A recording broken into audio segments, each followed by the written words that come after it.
Hey everyone, and thank you for joining me for the second developer log for Wow Such Games. If you don't know me, my name is Josh, and I'm the owner-operator of Wow Such Games.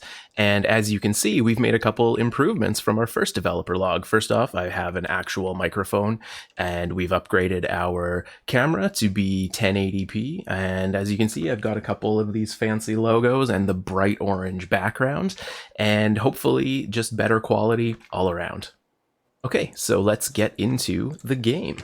So as you can see, we have this room 1 here. It's a little bit different than it was last time around. This box is still here, this pressure plate is still here, but there's a few extra things up here. So it used to be this was just a single switch that would open this door, but now there's 2 switches and this other red and yellow contraption in the middle. So this is it's kind of like a logic gate. Basically what I have to do is get the left-hand side and the right-hand side power states to match up what the contraption shows. So for this one, it's showing both yellow, so I need to get both the states to yellow. That means both turned on. For this one, the left-hand side is dark and the right-hand side is yellow, so that means that just the right-hand side needs to be turned on. And in fact, if I turn the left-hand side on, that invalidates it. So it has to be an exact match in order to turn on the contraption that it's attached to.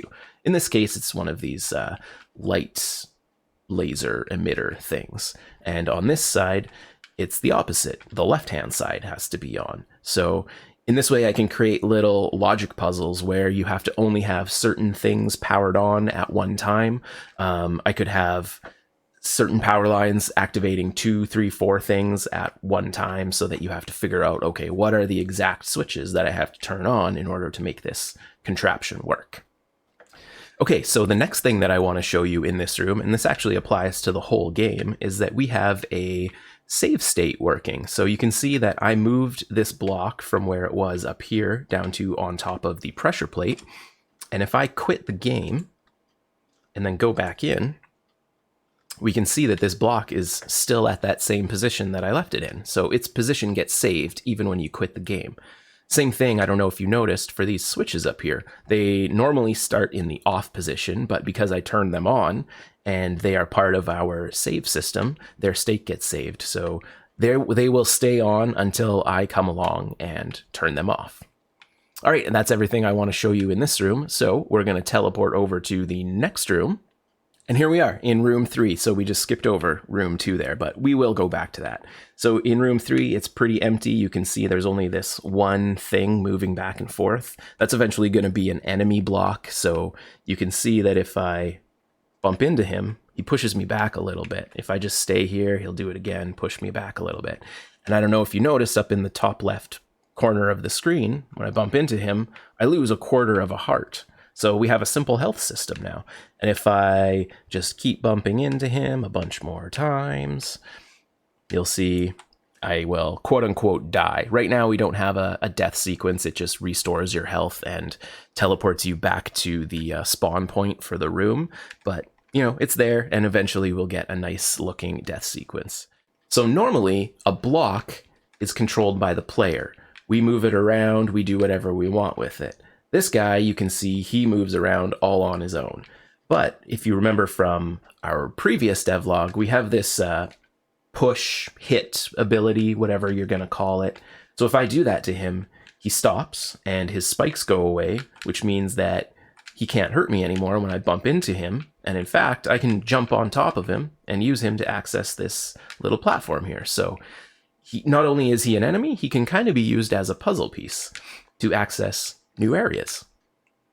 And that's everything that I wanted to show you in this room. So we can head on over to room 2.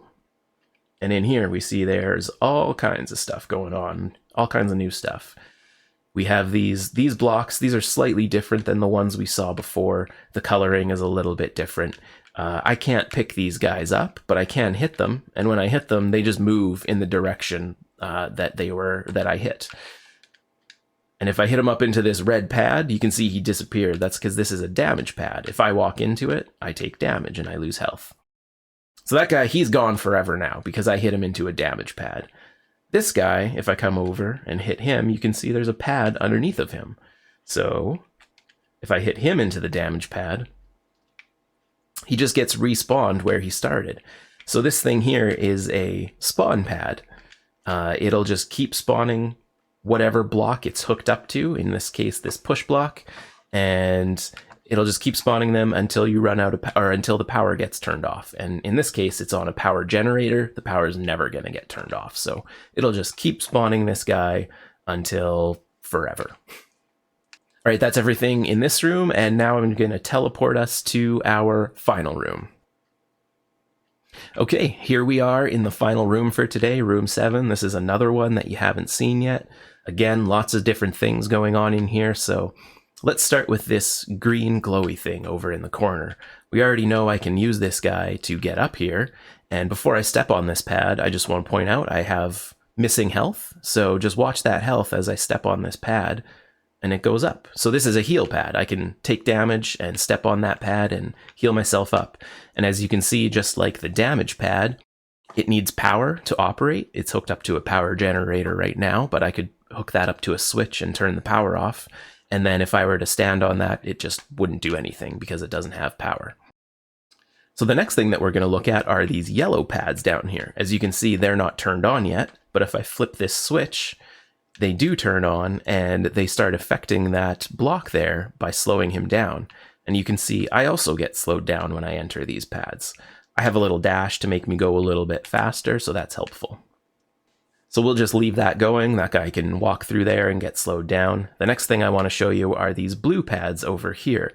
So if I turn these on with the switch, you get some blue glowy things, and when a block walks into it, he just gets frozen. So this is a freeze pad. It completely freezes any motion, any movement for any block, or myself. In fact, if I walk into here, I'm kind of stuck, but like I said before, I've got a dash, so I can dash my way out of here. But the blocks, they're stuck until I turn the power off.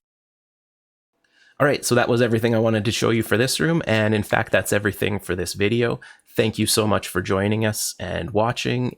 Please give us a follow us on the other social media channels, and hopefully we'll see you again. Our next devlog is going to be coming out in 3 to 4 weeks, and in it I am going to talk a little bit more about the technical side of this contraption system that I've set up. All right, thank you again, and we'll see you soon.